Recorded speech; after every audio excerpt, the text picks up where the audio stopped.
Hi, welcome to another tech tip. And today I am talking about making a companion game for a lesson in Edmentum. So, one of the lessons that I think is really important is rhetoric. And students write a lot about how other people try to influence them on the state test. So I think this is a really important lesson.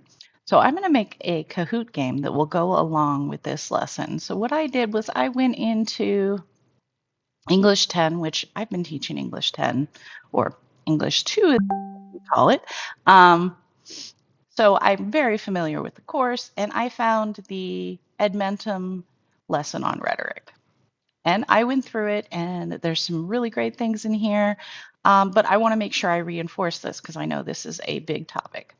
So I'm going to go ahead and I'm going to start out by grabbing the objective. So I'm going to copy and paste that. And I'm going to come to Kahoot and I'm going to see how well my my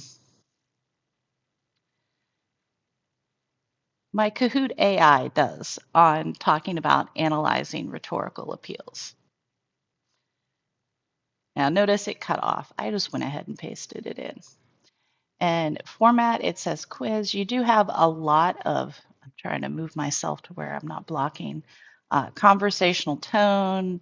You can change the tone, formal, humorous. You can change the skill level. You can change the language, and it will come up with, okay.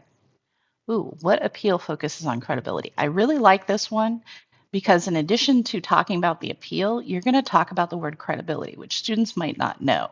So I'm going to go ahead and add this one. What does pathos appeal to? Yeah, I like that one. So, anaphora. Now, anaphora is all fine and good, and it's cool to teach, but it's doubtful that knowing that term is going to help them pass an EOC, right? But being able to identify ethos, logos, and pathos and how they're being used could be very useful. So I'm going to focus on those.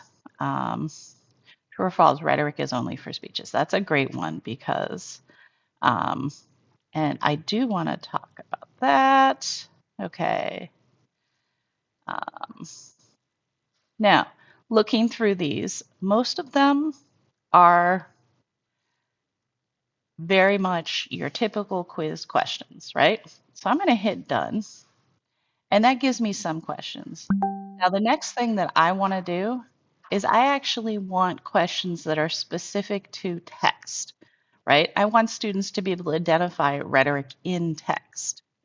So they give us this image of the slave trade and ask us to talk about the rhetoric in it. So I'm going to go ahead and save this image as, and I'm going to put this in downloads. And this image is kids are going to give you a hard time for this. But oh, I forgot to hit upload media. Sorry. But it does have a very clear point of view. And the nice thing about this is that we can have students study this image. Which statement expresses the author's point of view about the slave trade in the United States? I can just go ahead and copy this. And that way they're already primed. They've already discussed this either before they got the lesson or this is a review and they've already done the lesson. Either way, this is going to be a great companion for this lesson. And I'm going to go ahead and I'm going to keep going through here and looking at different things. Now, this has some ideas. I honestly, for myself, I would not put this all in there. I would just leave this open-ended and make this a real discussion where we talk about what does this show. And if nobody mentions it, I can talk about that this has a sarcastic title, right? The happy land right here. I don't know if you see that. Shall thy banners over oppression wave. Yeah, there's some sarcasm going on there, right?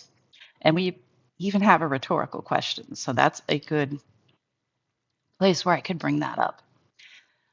Anyway, I'm going to keep going through this tutorial and creating questions based on it. And then I'm going to have a Kahoot that reinforces a concept and also helps students a little bit with something specific from Edmentum. I hope this gives you an inspiration as how to spend your time while you're studying these Edmentum lessons. Have a great week.